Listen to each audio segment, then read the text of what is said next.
Let me ask you a question. What is it we do these days while we're sitting in the waiting room of a doctor's office, standing in line at a checkout counter, or killing time at the airport? Here's what I see. A whole lot of tech neck and disconnection, or a chiropractor's jackpot. I was at the Atlanta airport recently. I had an hour to catch my flight. And as I got to bag check, I realized that the bag check line was about an hour deep. But instead of returning text messages or checking my email, I decided instead to people watch. I made eye contact with a woman who was trying to pass through the line. And as I made way to let her through, she leaned in and she said to me, "Hey, tip for you. Curbside bag check has nobody at it." And I said, "Thank you so much." I ran outside, checked my bag, and I was through in the next 5 minutes. I'm here today to talk to you about observational curiosity, or as I put it, placing yourself in an open and receptive state to the world around you. Think about the last time that you had an unexpected moment of connection or a meaningful exchange with a stranger in passing. With the increasing advancement of technology and that pull that we feel to keep up, it makes sense that we're playing catch up in our downtime. But what are we missing? Could it be that we're sacrificing our fleeting moments of pure presence? I'm not here to tell you that the advancement of technology or social media is a problem. By all means, please use it today. For many of us, it's not only a means of connection, but it's a wildly expanded social network. It's how we stay relevant. It's not only opened up our access to people, but it's opened up our access to the world.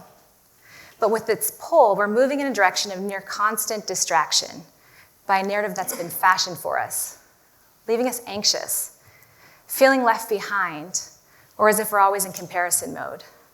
And we're now at a place where checking our device at every spare moment. It's muscle memory, unconscious habit. Observational curiosity is leaving moments in our day to take in our surroundings. You might notice art that catches your eye, or a new restaurant sprung up, or that person that you just made eye contact with, they might need a smile. Big magic and life-altering change can come from person-to-person connection, even in the smallest of moments. I grew up in a small town in a remote part of Japan, and I lived there until I was 11 years old, where I left behind my best friend, Yuki. We exchanged letters in Japanese for a long time. Facebook didn't exist then, nor did cell phones. But slowly over time, I couldn't write in Japanese anymore, so we lost contact. I moved back to Japan to teach English 18 years later. Early in my time there, I'm standing in line at a checkout counter, and a Japanese woman turned around and in her limited command of English, asked me if I could talk with her about her 9-year-old daughter. She invited me over for dinner that night. She was looking for an English tutor. I went to her home and I had dinner with her and her family. And that was the only time I saw them. I didn't ultimately end up tutoring her daughter. But she picked up the phone that night and she called a 6-digit phone number that I remembered from when I was a child. She got in touch with Yuki's family and they said, "You're not going to believe this. We're moving in 3 days. We're about to disconnect this phone number. And we just happened to be talking about Heather." They came out to see me that next weekend and we got reconnected. Small moments of connection have tremendous power if we're open and present within them. That's when the magic happens. Here's where the magic got big in my life. 10 years ago, my fiance was sitting at a bar, and he was talking to a gentleman who was passing through a ski town. We had recently gotten engaged. We didn't know what we were doing for our honeymoon yet. And he said, "I might have a boat." What he meant by "I might have a boat" is that he had a 180-foot yacht tied to a deep-sea fishing vessel with 2 jet skis and 2 golf carts for getting around the beautiful Casa de Campo in the Dominican Republic. He gifted us a 9-day private honeymoon with a crew of 5, including a private chef. And in one conversation, he turned us into Jay-Z and Beyonce. This gentleman had more money than he could ever possibly spend, and giving is what feeds him. Now, I'd like to go on and tell you more stories like this, that all moments of observational curiosity lend itself to favorable outcomes, but it does go both ways. So I'm going to take you back to Japan for a moment, where I returned in my later years.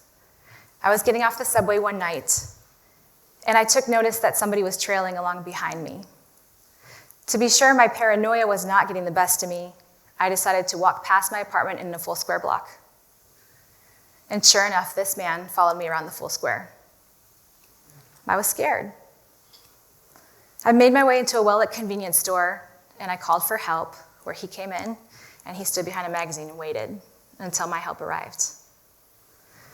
I've often wondered what would have happened that night had I not noticed him, but I'm certain that observational curiosity saved me from a very unfortunate outcome. Today, observing the world around me has become my favorite pastime. I discover new things on a near daily basis, and curiosity breeds more curiosity, and the mundane can become riveting. The world continues to open itself up and reveal things I never thought I'd think twice about. That's magic. It is through observational curiosity and in our moments of pause. That's when the magic happens. And that's only available to us when we are undistracted.